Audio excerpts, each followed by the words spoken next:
दोस्तों नमस्कार, मैं डॉक्टर एस के लाट आपके सामने फिर से हाजिर हूँ एक नए वीडियो को लेके, एक नए विषय को लेके, जिसका नाम है यूरिक एसिड।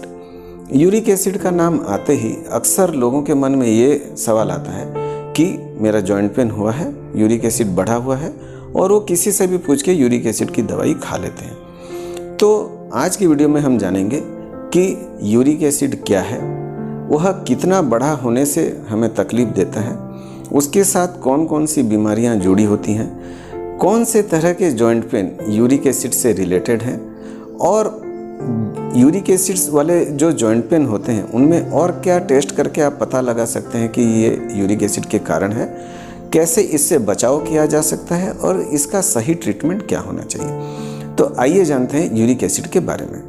तो सबसे पहले जानेंगे यूरिक एसिड है क्या। यूरिक एसिड एक वेस्ट मटेरियल है। शरीर जब भी कोई प्रोटीन वाला खाना अंदर जाता है तो उसे पचाने की कोशिश करता है, और उसे पचाने की कोशिश की प्रक्रिया में जो बच जाता है उसे हम यूरिक एसिड कहते हैं, जो इसका एंड प्रोडक्ट होता है, वेस्ट मटेरियल जो होता है। तो ये जो यूरिक एसिड है नॉर्मली इसे किडनी फिल्टर करता रहता है और हमारे शरीर से निकाल देता है, लेकिन कुछ कंडीशन ऐसी होती है जहाँ ये यूरिक एसिड पूरी तरह से निकल नहीं पाता और ये हमारे शरीर में बढ़ता जाता है और कई तरह की बीमारियां पैदा करता है। तो जानते हैं ये कौन कौन सी बीमारियां पैदा कर सकता है।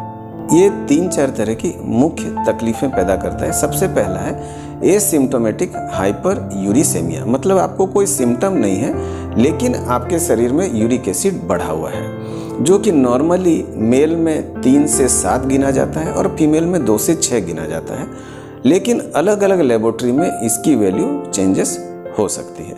यह तो हो गया नॉर्मल एसिम्प्टोमेटिक हाइपर यूरिसेमिया। दूसरा है एक्यूट गाउट। एक्यूट गाउट में अचानक से आपके एक जॉइंट में पेन होता है और बाद में डॉक्टर पता लगाते हैं कि ये यूरिक एसिड के कारण है, इसे एक्यूट गाउट कहते हैं। वैसे ही अगर ये एक्यूट गाउट नहीं होके आपका यूरिक एसिड का क्रिस्टल छोटे छोटे जॉइंट में जमा होता जाए और बाद में उस जॉइंट को धीरे धीरे खराब करे, उसे हम क्रोनिक गाउट या क्रोनिक यूरेट आर्थ्रोपैथी भी कहते हैं। चौथा है यूरेट नेफ्रोपैथी, जिसके कारण यूरिक एसिड बढ़े होने की वजह से धीरे धीरे आपकी किडनियां डैमेज हो सकती हैं, उसे हम कहते हैं यूरेट नेफ्रोपैथी। अब आइए जानते हैं, एक तो इसका कारण है इडियोपैथिक, मतलब कोई कारण नहीं है लेकिन हो सकता है शायद आपके शरीर में यूरिक एसिड ज़्यादा बन रहा है या आपकी किडनियां उसे अच्छे से फिल्टर नहीं कर पा रही हैं और यूरिक एसिड निकल नहीं पा रहा है, इसीलिए आपके शरीर में आपका यूरिक एसिड बढ़ रहा है। ये तो हो गया प्राइमरी कॉज। कुछ और कारण हैं जिन्हें हम आइडेंटिफाई करके अगर उससे बचें तो हमारा यूरिक एसिड बढ़ने से रुक जाए या बढ़ा हुआ यूरिक एसिड कम हो जाए। ये कुछ मुख्य कारण हैं, जैसे कुछ दवाइयाँ, खास करके ब्लड प्रेशर की दवाइयाँ जिसमें थायराइड नाम का एक डायूरेटिक होता है, या जो हार्ट के मरीज एस्पिरिन नाम की दवाई या इकोस्प्रिन दवाई लेते हैं, उसके कारण भी आपका यूरिक एसिड बढ़ सकता है। कुछ बीमारियां जिसमें रैपिड सेल टर्नओवर होता है, जैसे सिकल सेल डिजीज़ है, मल्टीपल माइलोमा है, किसी को स्किन में सोरियासिस है या थायराइड की बीमारी है, उस केस में भी आपका यूरिक एसिड बढ़ा हो सकता है। यूरिक एसिड अक्सर देखा गया है ये मेटाबॉलिक सिंड्रोम के साथ रिलेटेड होता है। मेटाबॉलिक सिंड्रोम मतलब अगर आपके शरीर में already diabetes, blood pressure, cholesterol, मोटापा इत्यादि बीमारियां अगर आपके शरीर में हैं तो उसके साथ आपको यूरिक एसिड भी बढ़ा हुआ मिलेगा, और ये इनके साथ मिलके आपके हार्ट को भी खराब कर सकता है। अब आइए जल्दी से जान लेते हैं एक्यूट गाउट क्या है। तो एक्यूट गाउट एक बहुत ही कॉमन कंडीशन है जिसमें क्या होता है, यूरिक एसिड के कारण आपके जॉइंट में पेन होता है। ये पेन जो है अक्सर रात को देखा जाता है।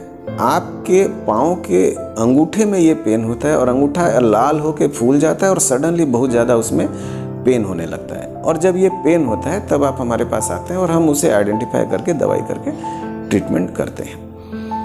ये जरूरी नहीं कि सिर्फ अंगूठे को ही पकड़े, हो सकता है ये दूसरे जॉइंट जैसे एंकल जॉइंट या पाँव के दूसरे फुट में कोई भी जॉइंट को ये इन्वॉल्व कर सकता है, नी जॉइंट को इन्वॉल्व कर सकता है। लेकिन अक्सर ये बड़े जॉइंट जैसे कि शोल्डर या हिप को इन्वॉल्व नहीं करता है और ये यूजुअली एसिमेट्रिकल होता है, मतलब एक पाँव में ज़्यादा होगा दूसरे में कम होगा। ज़्यादातर ये इसी तरह से देखा जाता है और ज़्यादातर घुटने से नीचे ज़्यादा इन्वॉल्व करता है, घुटने के ऊपर ये कम इन्वॉल्व करता है। क्रॉनिक गाउट में सेम कंडीशन होती है, लेकिन वो पेन अचानक से नहीं होता और धीरे धीरे होता है और बाद में ये पता लगाते हैं हम डिफरेंट टाइप ऑफ टेस्ट से, तो पता चल जाता है ये यूरिक एसिड के कारण है या नहीं है। वैसे ही अगर आपकी किडनीज में कुछ प्रॉब्लम आ रही है, आपको लग रहा है आपका क्रिएटिनिन लेवल बढ़ा हुआ है और जब हम देखते हैं कि यूरिक एसिड भी बढ़ा है, तो हम ये सोच सकते हैं कि ये यूरिक एसिड के कारण भी आपकी किडनियाँ खराब हुई हो। और दूसरा कंडीशन भी हो सकता है कि किडनी खराब होने के कारण भी आपका यूरिक एसिड बढ़ा हो सकता है। ये डॉक्टर पता लगाते हैं किस कंडीशन से क्या हुआ है। अगर यूरिक एसिड आपका बढ़ा हुआ है तो क्या टेस्ट करने चाहिए? सबसे पहला है सीरम यूरिक एसिड लेवल, जिसके नॉर्मल लेवल मैंने ऑलरेडी आपको बता दिए हैं। अगर ये इससे बढ़ा हुआ है तो हमें सस्पेक्ट करना चाहिए कि ये जो आपका आर्थराइटिस है ये यूरिक एसिड के कारण हो सकता है। लेकिन एक चीज़ ध्यान में रखिए, 25% ऑफ द केस में यूरिक एसिड नॉर्मल रहने के बावजूद भी आपको एक्यूट गाउट या एक्यूट यूरिक एसिड के कारण होने वाला आर्थराइटिस हो सकता है। 25% केसेस में यूरिक एसिड लेवल नॉर्मल रहता है। इसका जो मेन डायग्नोस्टिक मेथड है वो यूरिक एसिड नहीं है, बल्कि आपके जॉइंट से थोड़ा सा फ्लूइड निकाल के उसे माइक्रोस्कोप में देखना पड़ता है और उससे पता चलता है कि एग्जैक्टली आपके जॉइंट में यूरिक एसिड क्रिस्टल्स हैं या नहीं हैं, और उसी से हम पता लगाते हैं या कंफर्म करते हैं कि ये गाउट है या कोई दूसरी बीमारी है। अब इससे बचें कैसे?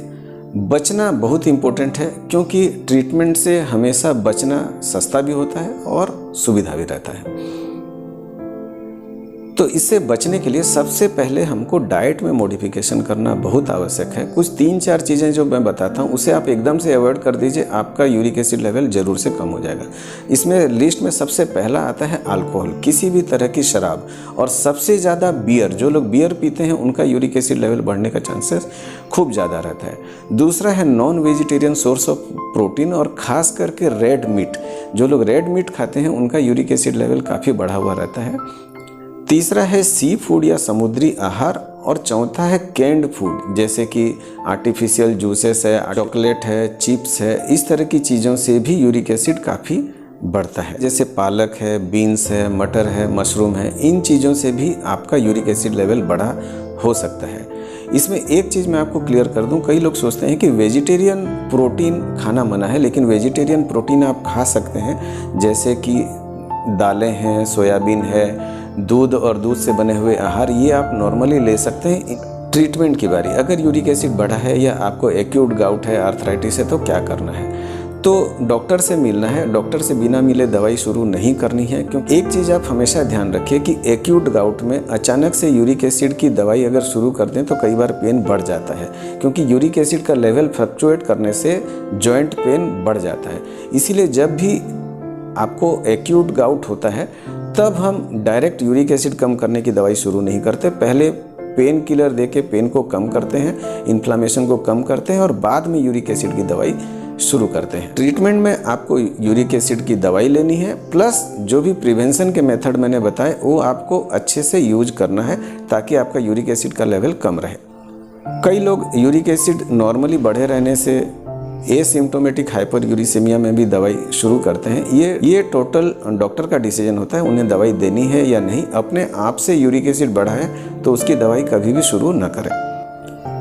तो मैंने इस वीडियो में कोशिश की है कि यूरिक एसिड से रिलेटेड सारी चीज़ें मैं आपको बता दूं। आशा करता हूं कि मैं आपके सारे सवालों का जवाब दे पाया हूँगा, लेकिन अगर फिर भी कोई चीज़ें रह गई हैं तो आप मुझे नीचे कमेंट बॉक्स में लिख सकते हैं, मैं उसका जवाब ज़रूर दूंगा। और अगर आपको लगता है कि ये वीडियो आपके लिए हेल्पफुल है तो आप अपने फ्रेंड्स और रिलेटिव्स तक भी इसे शेयर करें, ताकि वे हेल्थ से रिलेटेड ऑथेंटिक इन्फॉर्मेशन इस चैनल में उन्हें मिले और वे अपनी ज़िंदगी को एक बेहतर ज़िंदगी बना सकें, अपना इलाज बेहतर तरीके से करवा सकें। धन्यवाद, नमस्कार, जय हिंद।